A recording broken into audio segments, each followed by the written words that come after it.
Welcome to You First, the Disability Rights Florida podcast. Greetings, I am your host, Keith Casaubon, and thank you for listening to the You First podcast. If you haven't already, please subscribe. You can visit disabilityrightsflorida.org/podcast to listen or to find links to our show on Spotify, Apple Podcasts, YouTube, and more. In episode 23, we talked about the representation of people with disabilities in the media, how that has evolved over the years, improving in some ways, but more often still faltering with poor and inaccurate portrayals of people with disabilities in popular media. A great point that was brought up was that one of the best ways to combat these issues was for people with disabilities to create their own content, to control the narrative, and help to create platforms where their stories, in their words, can be shared. My guests today, Elizabeth Wright and Jennifer Price, are doing just that. Elizabeth is a writer, activist, keynote, and TEDx speaker, and an Australian Paralympic medalist. She is also the founder and editor of Conscious Being magazine, a publication for disabled women by disabled women, and the editor of Disability Review magazine. Jennifer is a special education and disability rights attorney and author of Empowered, using real case examples to look deeper into IEP management.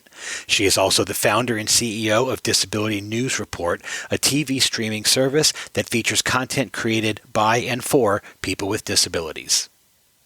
Hi, Elizabeth and Jennifer. Thank you so much for being my guest today. I really appreciate it. So I want to start with you, Jennifer. Tell us a little bit about yourself, why you started Disability News Report, and what it offers for people with disabilities. Hi, yes, thanks for having me. So I am a disability law attorney who really just found myself in different spaces at different points in time, having conversations with people with disabilities.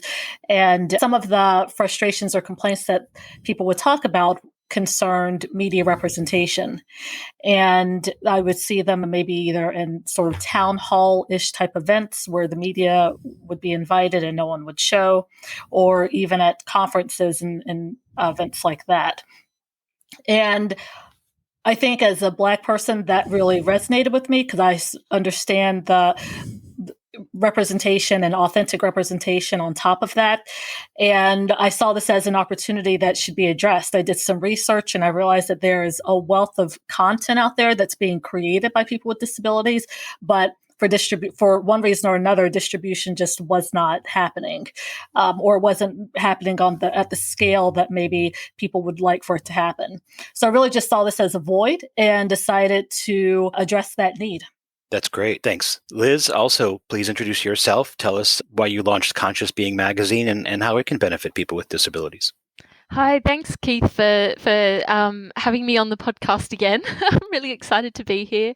I started Conscious Being purely because it was something that I wanted as a disabled woman myself. Growing up, I've always loved magazines and stuff like that. But, you look through Vogue or you look through even some of the more indie magazines and there's just not enough representation, or if there is representation, it's quite tokenistic in the way that it's done. And the community that I'm a part of, that we're all a part of, I know that there are so many interesting stories, perspectives, life experiences that are just not being heard. And even within the disability community, we're not being given the opportunity to actually hear those stories, even from within our own community. So that was really the reason I started Conscious Being was really for myself, but it just seems to have resonated so much with so many women and non-binary folk that we're really starting to represent. It's kind of starting to grow into something really special, which is nice. Yeah, absolutely. Well, I want to get the conversation started talking about your processes for selecting either pre-existing material or creating new and original content for your platforms. How do you find content, talent, collaborators, and so on? Jennifer, let's start with you. Sure. So I will say I don't have my process down to an exact science, that's for sure, but I 100% have become a lot better with Google. I've considered Google to be my best friend. I loved it before. I love it even more now. And so I really just kind of went through Google to look for the talent. In terms of content ideas, some of the content ideas came from shows that I watched that I thought, I think that would be a great show to have, but the actor has a disability. And I've also taken cues from some of the other network channels.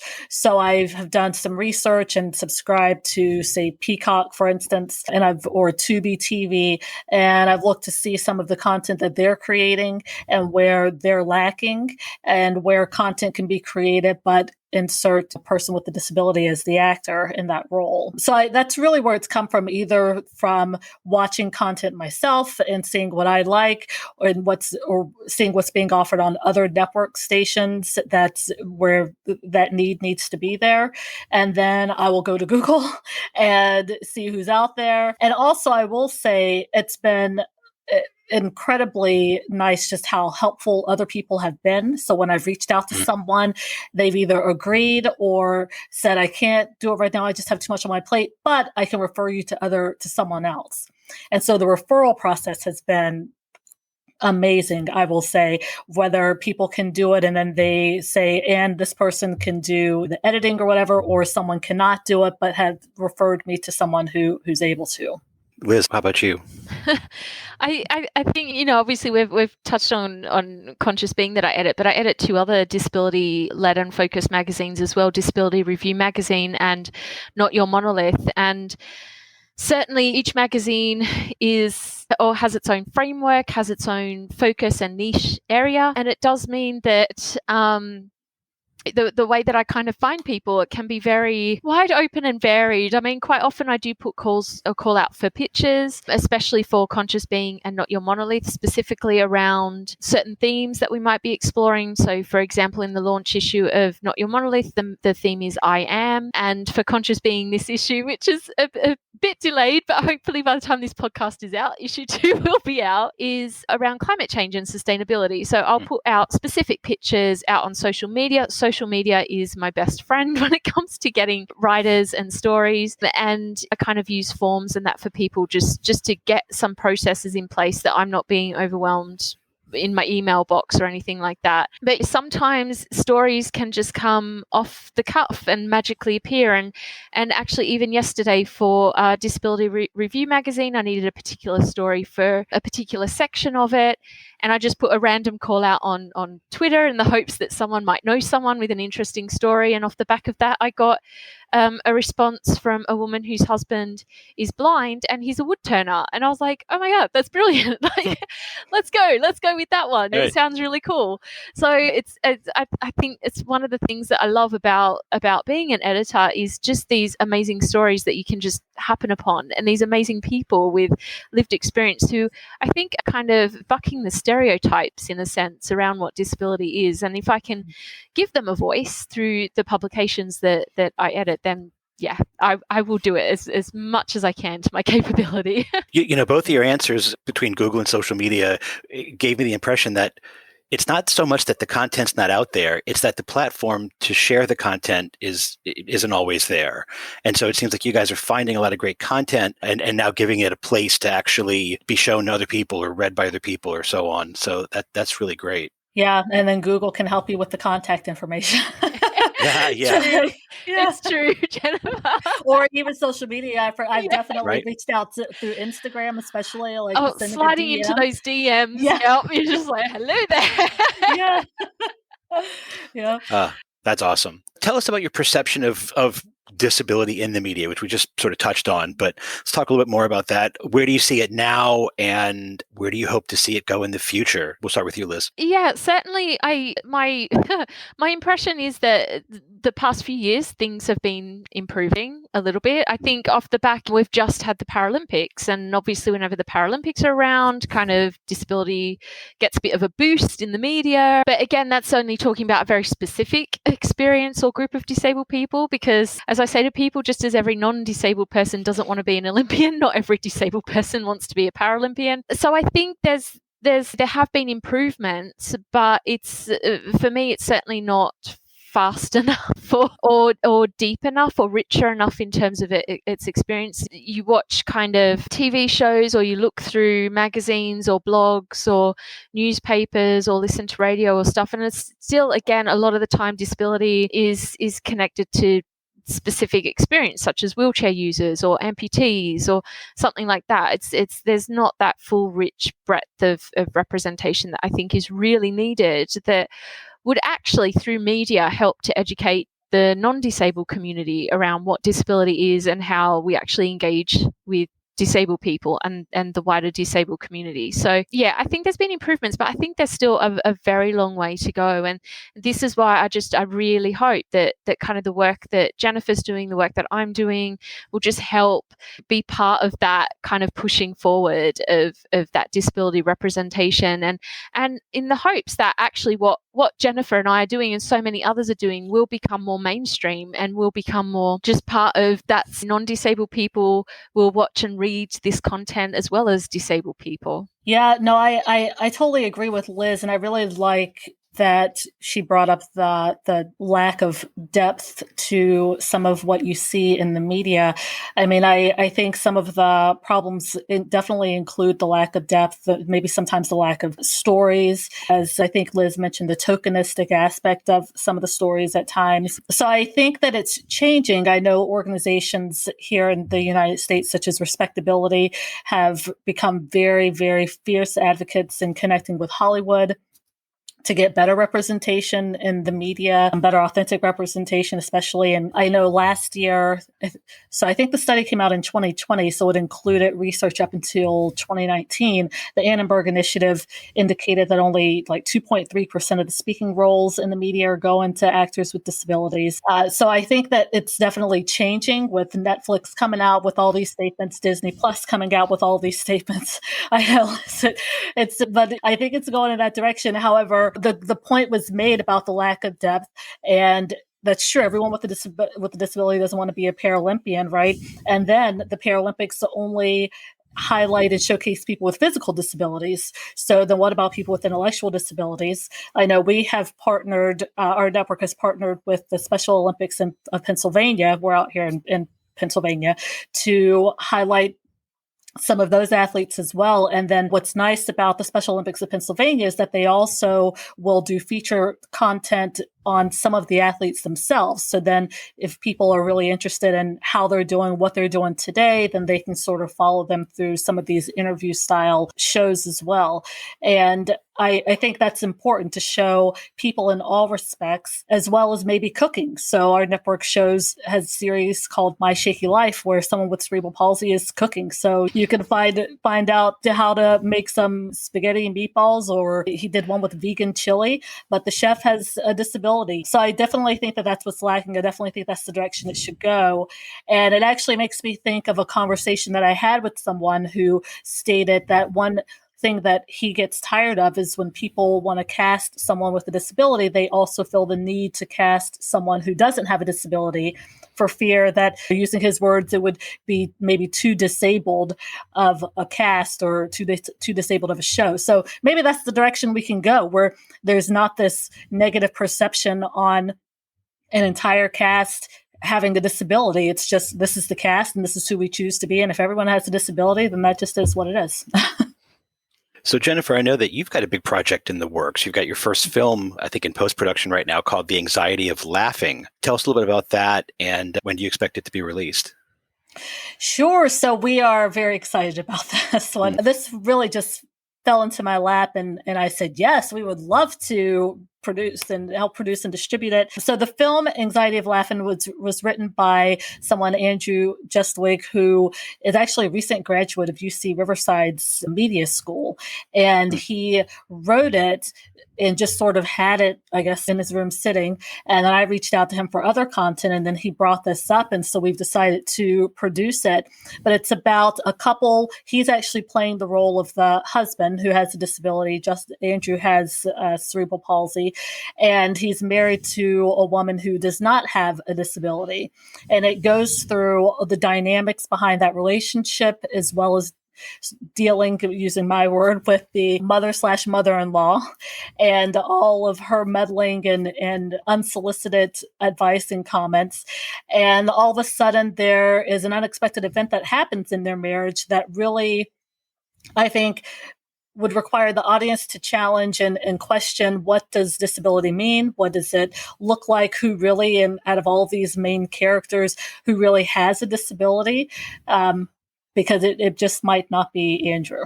Interesting. And when are you expecting it to come out? Or what's it looking like? Yeah. Yeah. So the release is going to be in October. We're looking around mid-October for the release. So in about 6 weeks or so. Oh, that is exciting. Very cool. Now, Liz, I know you mentioned earlier you've explored the need for women with disabilities and non-binary people with disabilities to be better represented in the media, and how it feels to actually see your lived experience in other people's stories in print or on screen or so on. Can you tell us a little bit more about that? Yeah, for me growing up, I grew up in a very non-disabled family and non-disabled community. So I was born with my disability, limb difference, and I went to a mainstream school, and I just never saw myself anywhere at any point until I really, so for listeners that don't know, I was a Paralympic swimmer as well. So until I kind of went to the Paralympics and was seeing other people who were limb different like myself, as well as having other impairments and conditions that enabled them to be at the Paralympics, there'd been no representation at all. And I never realized really how much that impacted me or meant to me until I was kind of part of the Paralympic movement. And then moving on from that, when I went to university and was studying fine art, and I came across disabled artists who were doing amazing work around visual representation of disability and stuff like that. And I realized actually that there is real power in seeing your experience reflected in not just your community or education or workplace, but also the media. And when I see the representation that is out there or has been out there over the past couple of decades, it's very cringeworthy. And Jennifer brought up about Netflix, how they've made a statement and they're doing better, and they are doing better. I've certainly watched a number of shows on Netflix where I've been quite impressed with the way that they've done disability representation. But then I see that they have the movie Me Before You on there, and I hate that movie. It makes me cringe. It's not reflective of disability lived experience, and actually it really skews and biases non-disabled people's ideas about what disability is and how disabled people feel about their impairments and conditions. So for me, with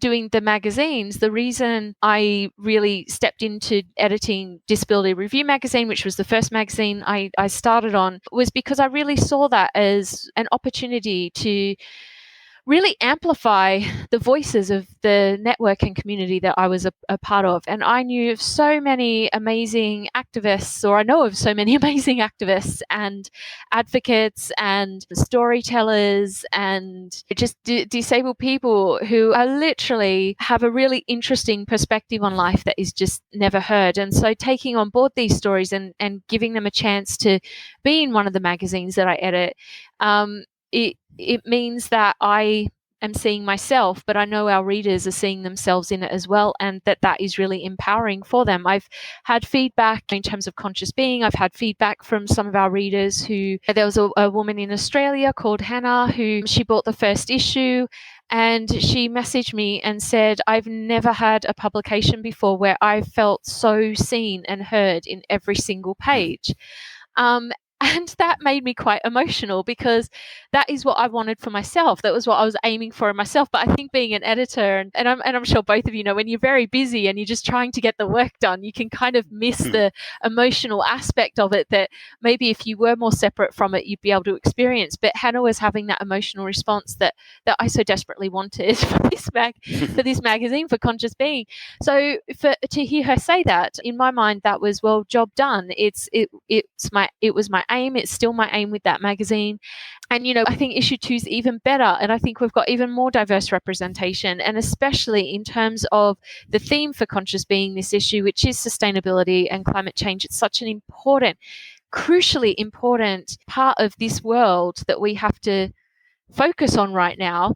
And I'm often asking myself, where is the disabled voice in this? And so, it's about providing these platforms where we can raise the voices of the disability community with their unique perspective on a lot of these topics and lived experience. Well, question for you, Jennifer. Your service appears to cover such a broad range of disabilities and issues related to disability. I had a really great time just going through the entire platform, looking at all the variety of shows was really impressive.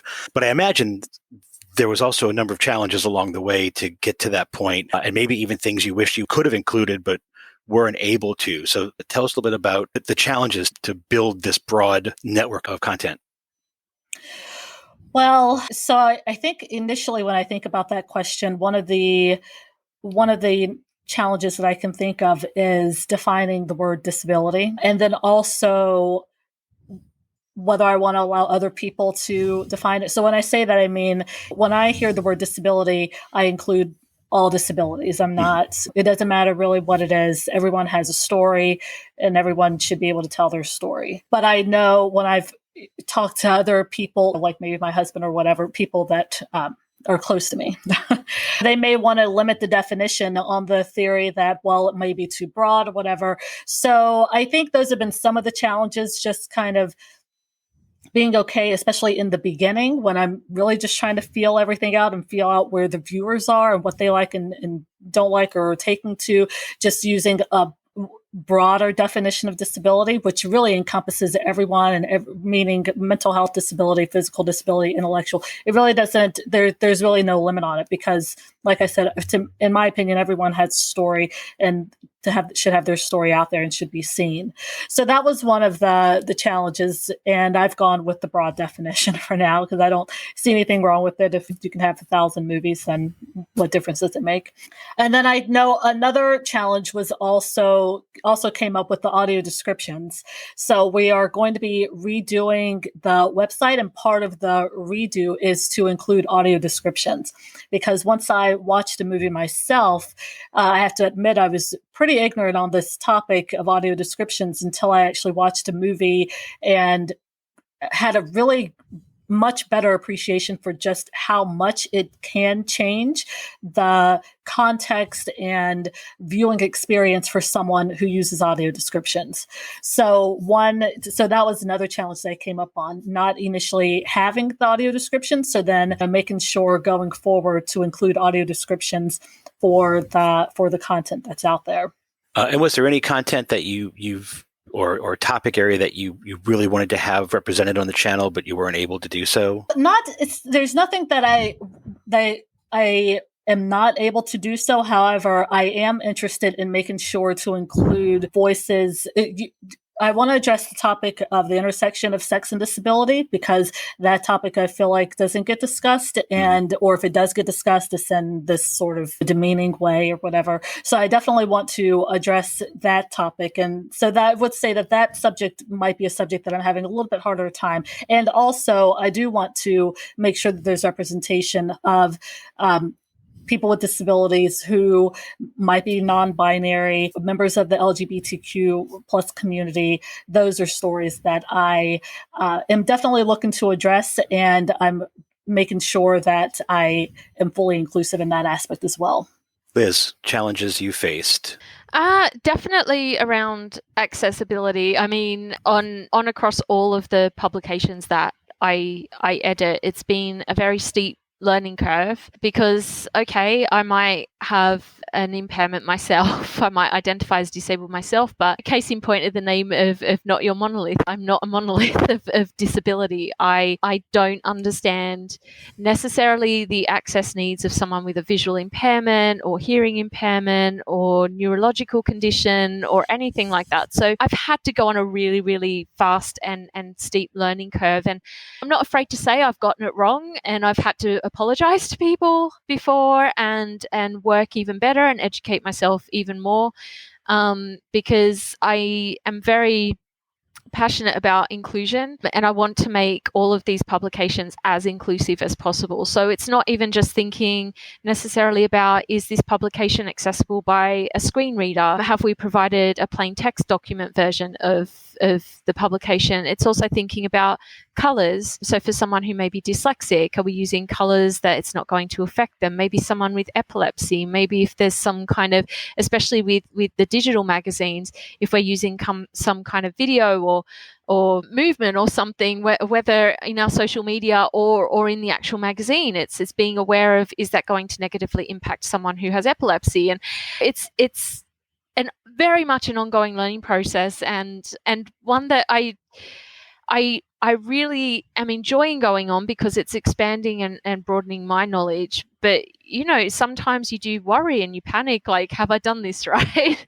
Am I missing someone? Am I missing someone's experience that I am now excluding them from this magazine or my social media because I haven't got the access 100% right? So at the same time, I feel like I live with a certain degree of anxiety about accessibility buzzing underneath because I'm so worried that I maybe have missed something or I haven't got something quite right. So yeah, that's, for me, that's been probably one of the biggest main concerns and aspects of being an editor and founder of magazines is just making sure you're getting that accessibility right. Yeah, I mean, I just have to piggyback real quick because I have that same level of paranoia also. And I know when we do the relaunch in a week, I've just keep thinking about that, like, oh my goodness, I think something is not going to be right. And it's always your worst nightmare that someone's going to come to your launch event and go, why didn't you do this? And you're like, oh no. Yeah. I definitely live with that paranoia constantly. And I remember talking to a filmmaker who, said, look, someone is not going to be happy, right? So just kind of learn to address their concerns and in a nice way and move on. Don't let it kind of sit and resonate and don't ruminate over it because you're not going to get it perfect 100% of the time. You just have to learn from your mistakes and move on. And that's easy to say, but there's still that paranoia. So. Yeah, I can relate with as well with not just the podcast, but any other media that we create here at Disability Rights Florida. Same thing. We want to make sure it's accessible to as many people as possible. And with the podcast, we had people asking about captions. And I'm like, well, it's audio only. Where would we put the captions? But enough people asked that now we put it on YouTube so we can have captions. If that's what people want, that's fine. So we did it. But it was just an interesting question that I kind of had to scratch my head a little bit. But, that's fine. Now it's not video. It's just this kind of a still image, but at least there's captions there. One thing that I'll get asked a lot is this 100% accessible? And I'm like, I don't know. Is there such thing? I'm not sure there really is. Can I say to you, Keith, there's one of my friends who's visually impaired and she's an accessibility expert. And she did tell me once, she did literally say that. She was like, no one can ever get accessibility 100% right. Because everyone is going to have different, even people with the same impairments and conditions will have different needs that maybe they need to have met. And she kind of said, as someone she's quite vocal about calling people out when they get it wrong, but she does accept that, no one can ever get it 100% right all of the time. And that's what I do remind myself. I did a tweet yesterday, someone who's new, who kind of found Conscious Being, and so they're new to the community and the magazine, and they were asking me, is issue 2 going to be fully accessible? And I'm like, I said, I went back to her, I tweeted straight away and I said, we use a platform called Flipsnack, which has different accessibility profiles, including for screen reader. So it's the most accessible digital online platform that we could find for the magazine. And we also provide a plain text document version of the magazine for people that need it. And at the end I put, and we also welcome feedback. Right. So it's like, if we don't meet your access needs, please feedback to us and we will try and do better next time. I think it's all you can say when it comes to access. You can try and think of everything, but it's guaranteed you're going to miss something. Yeah. Very true. Well, Liz, a question for you. I noticed that a number of your writings on the Conscious Being blog, which we haven't really talked about, they talk about the experiences of women with autism. Can you talk about this intersection and how representation in that area is valuable? Yeah, for sure. So Conscious Being started off as a blog when it's now become a magazine. So we're not on the blog quite as much anymore. But certainly I had a number of writers who are autistic approach me and really wanting to talk about their experience of being autistic. And for me, I think, I have a number of family members who are autistic and a number of friends who are autistic, and I certainly feel an affinity, and I want to be a really strong and supportive ally for autistic people. And so I saw that opportunity to amplify that particular community's voices using the platform that I was creating.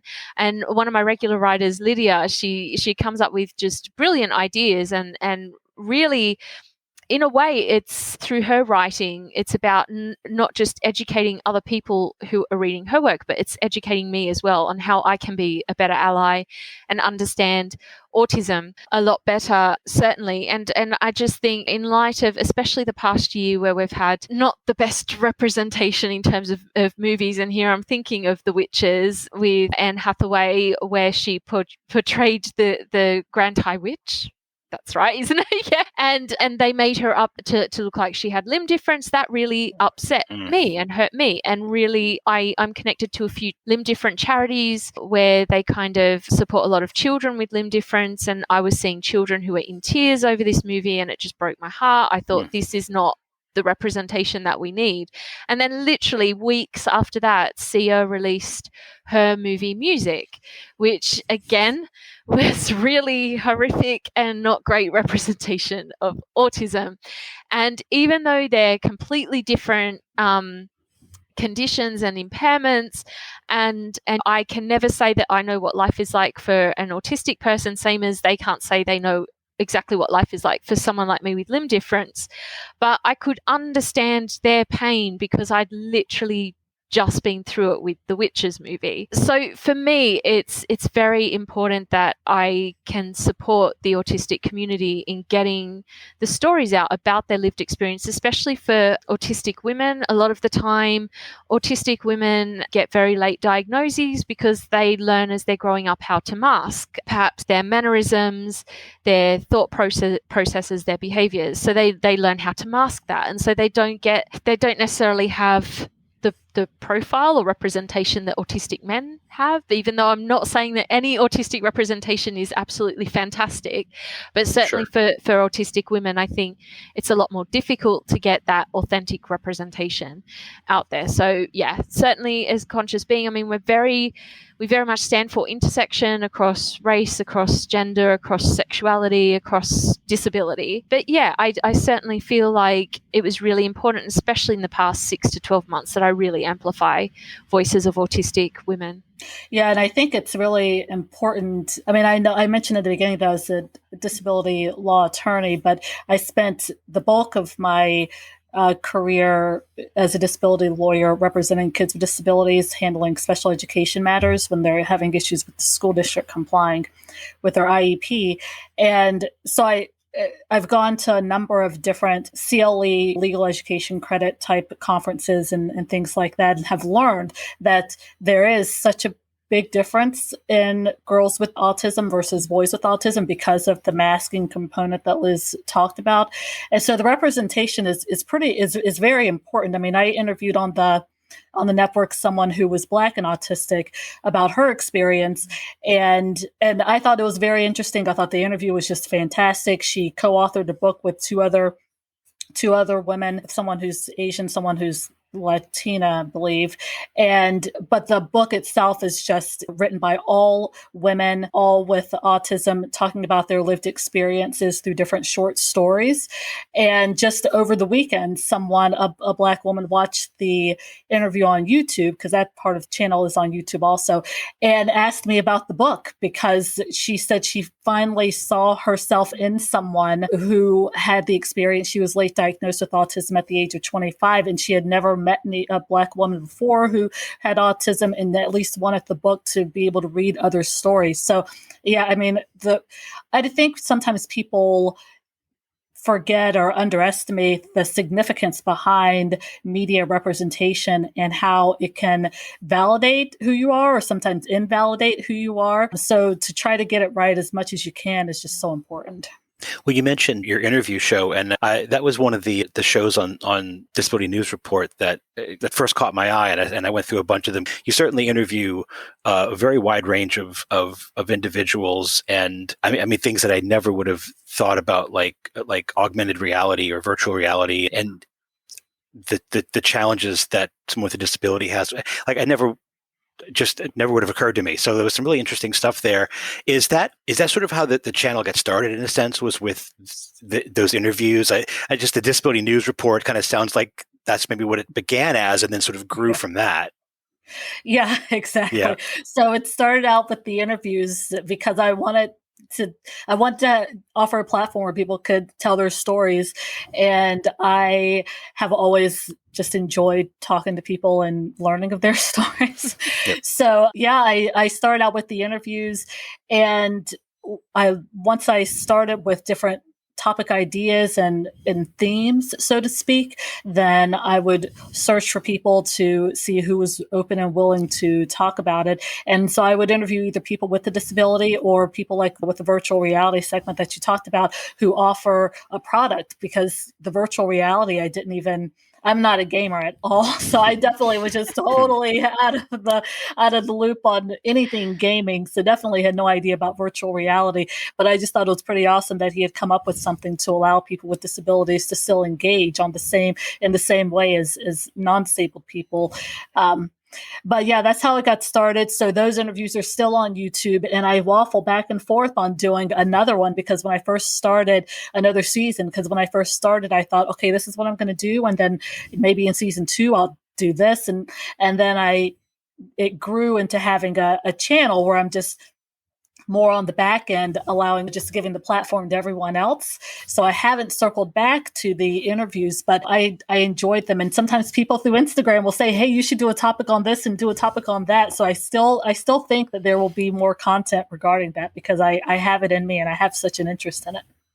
Well, to close, I just wanted to hear a little bit about each of your thoughts on what the future holds for your platforms and where you see them going, what goals you seek to attain along the way. Liz? Yeah, I mean, I would really love to see Conscious Being become as mainstream as possible. I'd love to be able to see it being a global publication that is in the stands alongside Vogue and Elle and all those really big magazines, because how cool would it be to be a disabled woman or non-binary person and walking into a supermarket and going, hey, there's a magazine for me with representation of me in it. So that is the massive goal, but obviously I don't see that happening for a few years. It might take a while to build and grow, but you know, certainly I want the magazine to grow and really build the readership, build the community. Even on social media, we're really starting to build a really strong, thoughtful community around the magazine, where I think people can actually talk about some of these issues that we raise in the magazine, you know, including gaming. Jennifer just mentioned gaming. In issue 2, we do have an article from one of our writers about how gaming actually helped her through mental health issues, which is really brilliant article. So yeah, I think it's just touching onto those topics necessarily thought of in relation to the disability community, but just showing or providing that representation for disabled people. But also part of it is that importance of showing non-disabled people that disabled people's lives are full and rich and have depth, and just like non-disabled people, we all have the same hang-ups and issues and problems, and we might have some extra struggles because of accessibility issues or stereotypes or beliefs and stuff, but in general we just want the same thing as non-disabled people, and that's what I really hope with Conscious Being, that we can be representative of that and informative for not just the disability community but the wider community at large. Jennifer? Sure. So I definitely am looking to gain the audience, the viewership and everything like that. I also have a pretty ambitious long-term goal like Liz, in the sense that there was maybe a couple of months ago, I read an article about this valuable 500 where 500 CEOs said that they would make disability inclusion their business. So I think an ambitious long-term goal for me would be to tap one of those companies and actually get some sort of partnership or collaboration going with the network and see where that goes. And right now, people can view it online or either have to have a Roku to download the app to their device. But I would love to actually see it embedded, is the term that I'm using, on the Roku channel itself. So that would also be a nice long-term goal, or any other platform. I'm not married to Roku necessarily, but so that people can come across it the way they come across ABC Network. Well, that'd be great. Those are both high goals, but I would love to see those goals attained sooner than later. Absolutely. Okay. Well, thank you guys so much for doing this. I really appreciate it, and good luck with everything. And I hope this is just another way to help get some more eyes and ears and hands on your different publications and media. Yeah, thanks, Keith. I think it's one of the wonderful things I love about the disability community. And as I expand my network, and I'm sure Jennifer feels the same, as you expand that network, I just find as a community, it's that level of support for the projects that we're all working on, that we all as different people, whether allies or disabled people, whatever, that we're all working on to raise the profile and representation of disability. Everyone is just so supportive and lifts each other up, because we all know how important it is, and that no one's in competition with each other. We're all aiming for the same goal, and we all want to achieve the same thing. And if we can support each other with that, I think that's brilliant. So thank you, Keith, so much. Yeah, same, Keith. I do appreciate that. And I agree with Liz. There's definitely been an overwhelming attitude of what can I do to help? I just believe in the mission of your organization. So just tell me where I can fit in. So I certainly appreciate these opportunities with you, Keith, to be able to just continue to spread the word. Well, thanks for giving us word to spread. Thanks again. Jennifer Price and Elizabeth Wright were great guests today, and we thank them for being on the podcast. You can find Disability News Report on the web at disabilitynewsreport.tv, or if you have a Roku device, you can find it for free in the channel store. To read and subscribe to Conscious Being Magazine, check out flipsnack.com/Conscious Being Magazine. Thank you for listening to the You First podcast or reading the transcript online. Please email any feedback, questions, or ideas about the show to podcast@disabilityrightsflorida.org.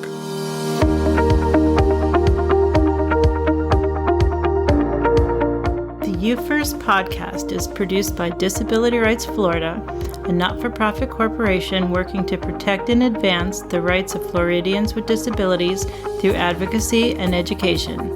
If you or a family member has a disability and feel that your rights have been violated in any way, please contact Disability Rights Florida. You can learn more about the services we provide, explore a vast array of resources on a variety of disability-related topics, and complete an online intake on our website at disabilityrightsflorida.org. You can also call us at 1-800-342-0823. Thank you for listening to You First, the Disability Rights Florida podcast.